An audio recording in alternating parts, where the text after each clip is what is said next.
Untuk itu saya akan share di grup ya, barangkali bisa sambil disimak.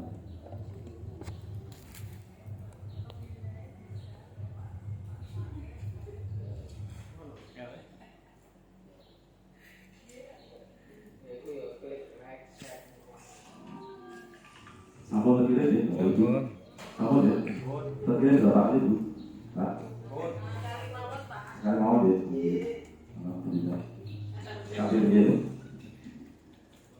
Bapak Ibu sekalian yang kami hormati, pembelajaran sosial dan emosional.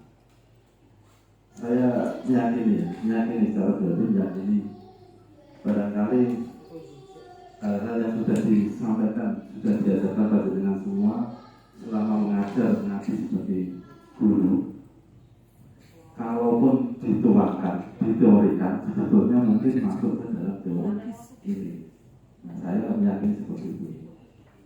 Makanya saya kali ini hanya mengantarkan barangkali ada koreksi atau penambahan atau penguatan, mohon nanti bisa disampaikan. Pembelajaran sosial emosional, apakah itu Bapak Ibu? Sosial emosional, sosial itu kemasyarakatan, Yeah. emosional itu keinginan. Emosional keinginan, nafsu atau enggak?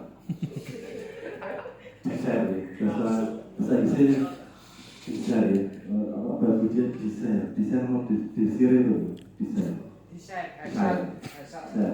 Hasrat emosional. Nah, apakah dalam mengajar kita menggunakan emosi-emosi yang bagaimana atau emosi negatif? Kita tahu ya bahwa dalam mengajar itu misalkan kita memarahi anak itu sangat cepat, dampaknya sangat cepat. Instan langsung nurut, mungkin langsung nurut. Namun itu hanya efektif untuk dalam waktu singkat. Setelah itu mungkin nanti buyar kembali. Bisa lagi jika pendekatannya dilakukan dengan pendekatan positif, bukan sisi emosional negatif, maka hasilnya adalah awet dan bisa berkelanjutan. Pembelajaran PSI ini sendiri adalah pembelajaran yang dilakukan secara kolaboratif oleh seluruh komunitas sekolah. Komunitas sekolah kita tahu ada banyak ya, komunitas guru, komunitas murid, komunitas pendidikan, dan komunitas lain yang berada di sekolah. Nah, semua proses kolaborasi ini memungkinkan anak dan orang dewasa di sekolah memperoleh pengetahuan, keterampilan, dan sikap-sikap yang baru, dan diharapkan siswa bisa menerapkannya. Lalu, apa yang menjadi fokus dari PSI ini, pembelajaran sosial emosional? Ada 3 fokus ya. Pertama, bagaimana cara memahami diri sendiri. Yang kedua, bagaimana berinteraksi dengan orang lain. Yang ketiga, bagaimana berperilaku dengan cara yang semestinya dalam norma yang sesuai. Untuk mungkin ini sedikit cerita. Saya yakin dengan punya cerita yang lebih bagus ya. Terkadang kita untuk menumbuhkan sisi pribadi individu dan sisi sosial dari siswa, kita perlu beri contoh. Siswa kadang saya contohkan ya, perihal makan atau mandi. Dalam hal mandi, tentu siswa melakukan mandi itu bersama-sama apa sendiri ya, betul. Namun ada kalanya kita mandi bersama, dimandikan secara bersama-sama orang lain, yaitu saat meninggal.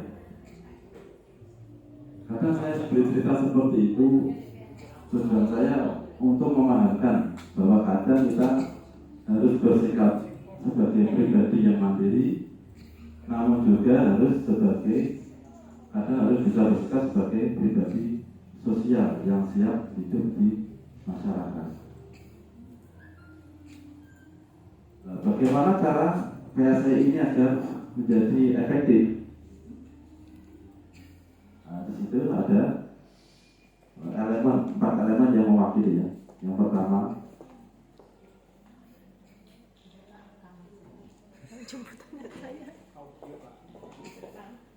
bagaimana cara WSC ini agar efektif dalam penerapannya. Nah, di situ ada akronim SAFE ya. SAFE. S sendiri sequential, betul ya? Sequential. Pak Said. Sequential. Berurutan.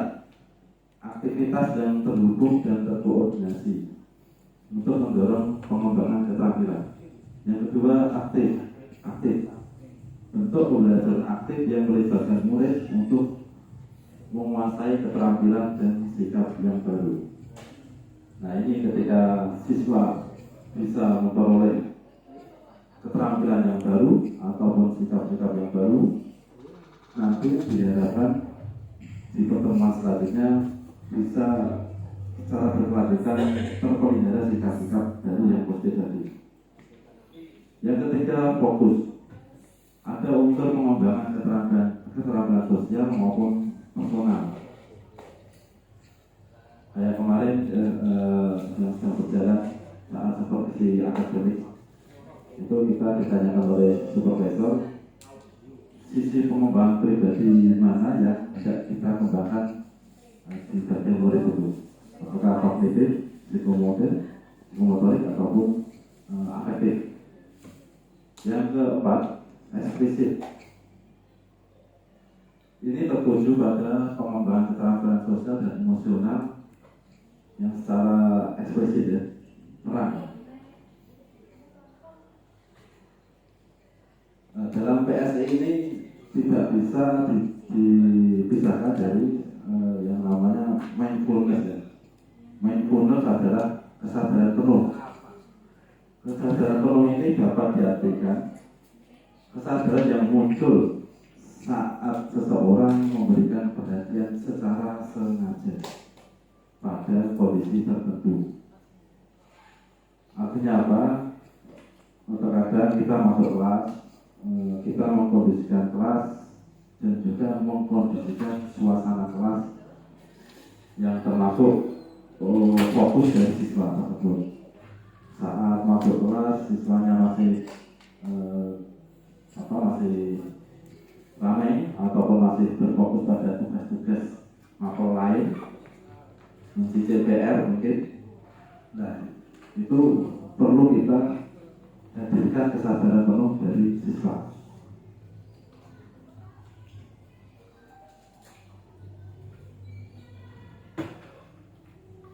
Pembelajaran PSC yang berbasis pada kesadaran penuh atau mindfulness ini dilakukan secara terhubung, terkoordinasi, aktif, fokus, dan eksplisit, dan diharapkan dapat mewujudkan kesejahteraan hidup atau well-being ekosistem sekolah. Lalu kompetensi sosial emosional apa yang tidak kita kembangkan? Ada 5 ya, ada 5. Keterampilan sosial, kerjasama dan resolusi konflik, kemudian pengambilan keputusan yang bertanggung jawab, terus kesadaran diri melalui pengenalan emosi, pengelolaan diri melalui pengelolaan emosi dan fokus, kemudian kesadaran sosial melalui pengembangan rasa empati. Nah, ini ada contoh dari guru yang pernah melakukan contohnya. Contoh ya, keterampilan sosial dalam berempati contohnya. Contoh, ini ada seorang guru mengajak anak-anak untuk belajar berbagi kepada yang tidak mampu dengan melaksanakan kegiatan bakti sosial. Contohnya kemarin saat banjir, beberapa anak menjenguk guru yang terkena banjir dan siswa teman sekelas yang terkena banjir juga. Tujuannya apa? Nah, itu menumbuhkan keterampilan berempati pada anak. Terus ada lagi keterampilan yang berhubungan dengan social pengenalan emosi. Saling. Guru mengajak anak menceritakan perasaannya saat datang ke sekolah. Tentu saat anak datang ke sekolah itu kan macam-macam ya, macam-macam. Ada yang senang dari rumah, ataupun ada yang dari rumah itu sudah membawa kegelisahan yang macam-macam. Nah, ini ada seorang guru mencoba mengambil tindakan mengajak bercerita dulu apa yang dirasakan anak saat datang ke sekolah. Dan apa yang terkandung dalam aktivitas guru tersebut? Anak bercerita waktu datang sekolah tentang perasaannya, kemudian memilih simbol emosinya. Ini dengan teknik tiket masuk kelas. Jadi guru ditanya perasaannya bagaimana, lalu menunjukkan perasaannya itu melalui emosi. Bisa dengan kartu ataupun mungkin di grup WA bisa. Coba sampaikan perasaan kalian saat datang sekolah atau perasaan kalian saat pagi ini. Nah, ini silakan diungkapkan di WA, itu bisa juga pakai emoji bisa. Nah, saat anak bercerita itu kemudian memilih simbol emoji yang sesuai dengan dirinya dan ditempel atau dikirim di WA. Tujuan dari ini adalah menumbuhkan kesadaran diri, mengenali emosinya saat itu, ya saat itu. Kemudian bisa menumbuhkan rasa percaya diri pada anak-anak usia dini terutama. Karena merasa keberadaannya itu dihargai, tidak langsung kita seragamkan. Artinya apa? Ini juga terkait dengan diferensiasi. Bahwa kita menghargai proses masuknya anak itu atau bentuk-bentuk pribadi anak yang unik itu kita hargai, ya, kita hargai. Lalu kemudian 5 kompetensi tadi, contohnya yang ada di bagian pengelolaan diri ya. Ini minta praktek sebentar bisa? Bisa ya? Aman ya? Praktek sebentar mungkin minta waktunya Bapak Ibu sekian 2 menit ya. 2 menit kita coba praktekkan. Nanti bisa ditularkan kepada siswa. Ini adalah salah satu teknik dalam pengelolaan diri. Kita ada teknik stop ya, stop. Bisa kita mulai sekarang ya. Mungkin yang hadir di sini termasuk saya sendiri ya. Saya menghentikan aktivitas saya ya. Nanti sesuai hitungan dari saya ya. Bisa kita mulai ya Bapak Ibu. Saya mohon izin ya tetap mau mic untuk mengkondisikan ya. Namun saya tidak akan nanti. Stop. Semua berhenti dari kegiatan apapun. Silakan pejamkan mata.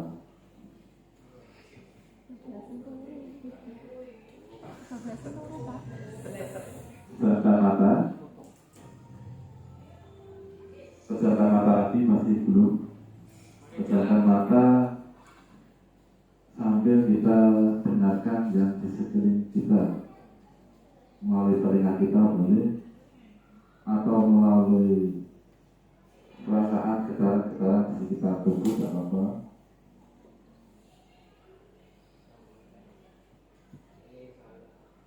Terus coba didengarkan mungkin suara AC atau suara pintu terbuka bisa.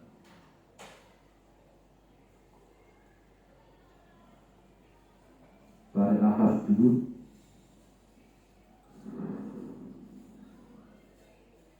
Coba sekali lagi, mohon maaf Bapak Ibu, coba sekali lagi tarik nafas dulu.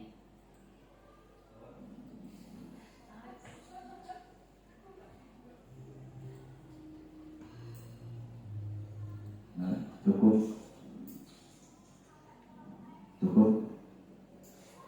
nanti bisa coba diulang-ulang seperti itu cara singkat saja ya, singkat pelaksanaan singkat. Namun untuk efektivitasnya bisa kembali dalam pengembangan pribadi pada masyarakat. Terkadang kita tidak menyadari praktekan ini saat bagi yang muslim, saat berzikir habis sholat, entah sholat malam ataupun sholat fardu, walaupun siang, kadang kita tetap bisa mencapai titik fokus tertentu yang berupa ketenangan dan kenyamanan. Nah, ketenangan dan kenyamanan tersebut kita capai saat kita memfokuskan diri untuk memperoleh kesadaran diri. Sangat perlu ini disampaikan kepada siswa-siswa dan di komunitas siswa tentang perlunya kesadaran diri. Bagaimanapun siswa kita adalah siswa SMA, peserta didik ya. Namanya peserta didik itu peserta yang masih dididik. Jika kita menemukan siswa yang melakukan tindakan yang positif, maka kita apresiasi agar tindakan tersebut tetap berkelanjutan. Namun saat kita menemukan siswa sedang melakukan perbuatan yang negatif, maka kita tidak usah mengajukan untuk tetap menegurnya. Yang tidak diperbolehkan adalah menegur dengan cara fisik ya. Dan bentakan sebisa mungkin dihindari. Kok misalnya terlanjur bagaimana Pak? Namanya kita manusia ya. Nah, ini ada di slide berikutnya itu. Di slide berikutnya ada gitu tentang resolusi konflik.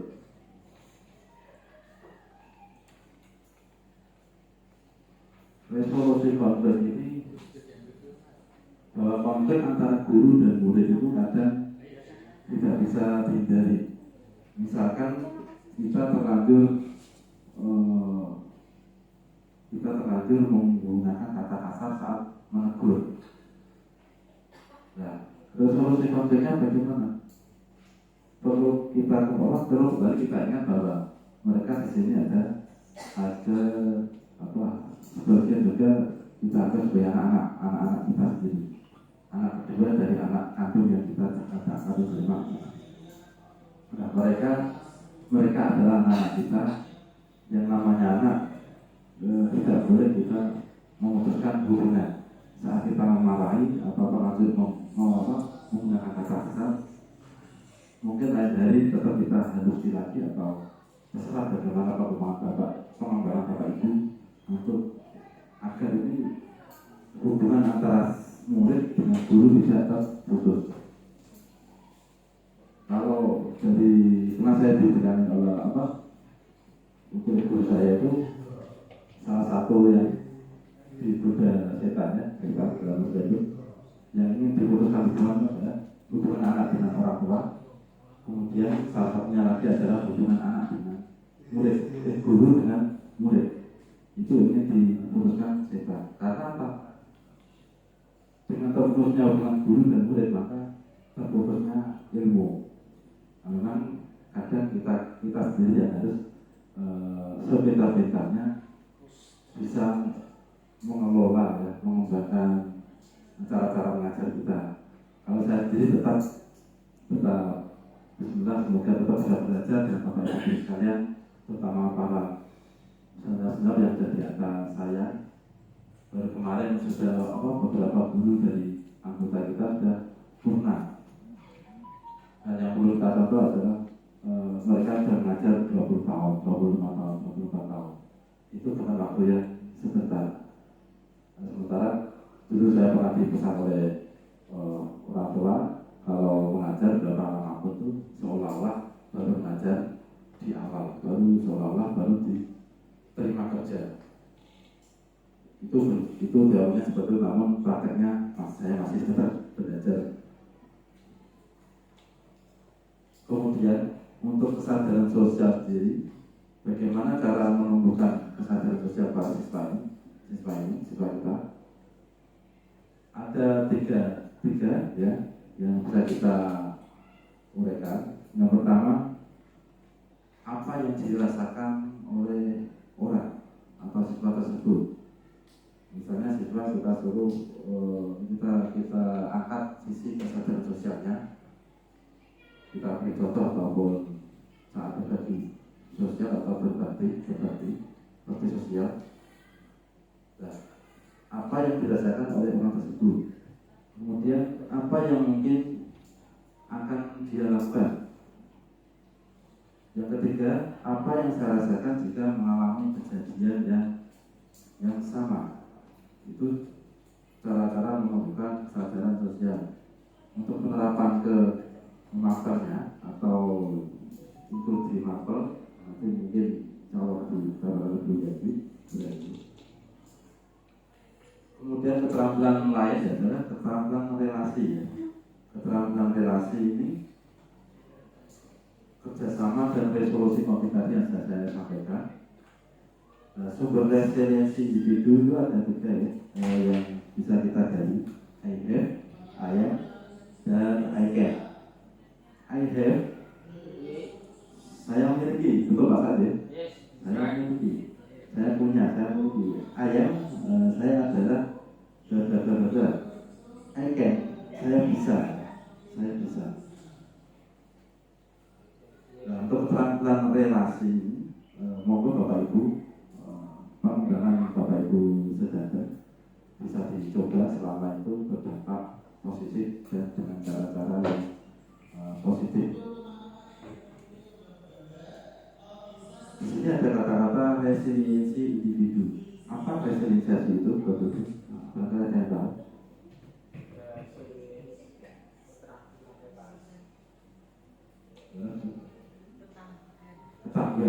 Ketahuan.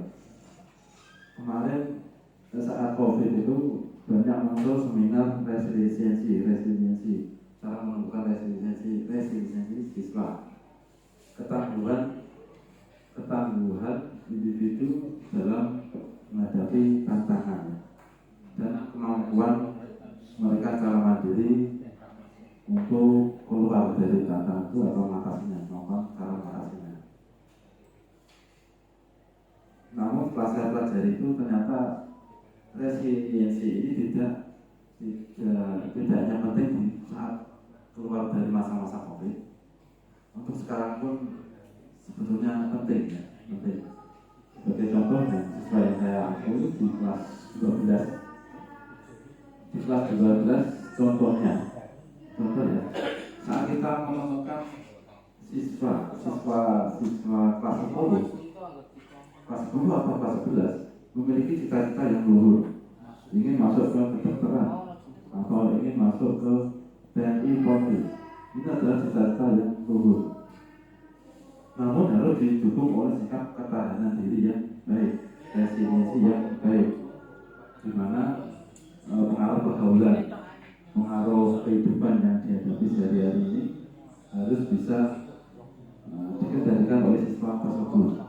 Bagaimana cara mengendalikan?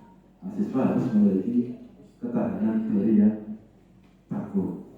Ketahanan diri yang tangguh diantaranya bisa diinformasikan lewat tantangan-tantangan yang dihadapi mungkin saat SMA. Kamu kelas 1, kelas 10, 2 SMA, kamu sudah masuk SMA, siap dengan ini itu. Nanti mata pelajarannya berjumlah misalkan 14 atau 16. Informasi itu sepele, namun bagi siswa itu sebetulnya bisa menumbuhkan kesiapan diri, mendekatkan pada ketahanan diri. Beda lagi dengan siswa yang buta informasi. Jika buta informasi maka sangat sulit untuk mencapai resiliensi individu. Untuk pengambilan keputusan yang bertanggung jawab, strategi sederhana yang dapat dilakukan itu dengan pendekatan push ya.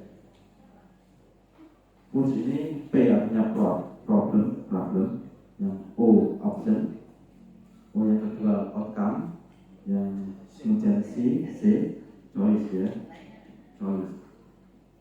Bisa disimak Bapak Ibu. Problem ini mengevaluasi situasi, apa masalahnya, harapan dan realita, terus apa penyebabnya. Kemudian option, menganalisis alternatif pilihan apa saja yang dapat dilakukan Apakah ada pilihan yang berbeda? Nah, kemarin ada siswa WA saya tentang apa, cara meminta surat keterangan. Simpelnya jelas, saya jawab langsung ke TU. Kemudian dijawab lagi oleh siswa, saya sedang liburan Pak, pulang Selasa pagi atau Senin sore, sementara pendaftaran terlambat adalah Senin. Sementara posisinya adalah dia itu biasanya posisi hari Sabtu Minggu tutup. Nah, otomatis bagaimana solusinya? Saya sadar pembicaraan siswa ini akan menggiring saya untuk agar saya dimintai bantuan, agar saya disuruh minta surat keterangan lewat itu Pak Tria. Lalu saya tanggapi, coba dipikirkan alternatif solusi yang bisa kamu ambil. Bagaimana Pak? Sambil emosi nangis, coba dipikir lagi. Akhirnya beberapa menit baru balas, oh iya Pak, bisa Pak, lewat adik kelas biar coba makor dulu ke TU. Nah, itu salah satu solusi saya bilang gitu. Ternyata jawabannya adalah, ya terima kasih Pak. Kadang-kadang kita ketika memberi bantuan pada siswa tidak langsung, namun upayakan untuk memandirikan siswa. Jika belum bisa, kita dorong lagi agar pikirannya coba tergerak ya. Saya kira itu saja ya. Saya sampaikan sebagai garis besarnya. Mohon maaf dari saya apabila ada salah dalam penyampaian. Akhirul kalam. Wassalamualaikum warahmatullahi wabarakatuh.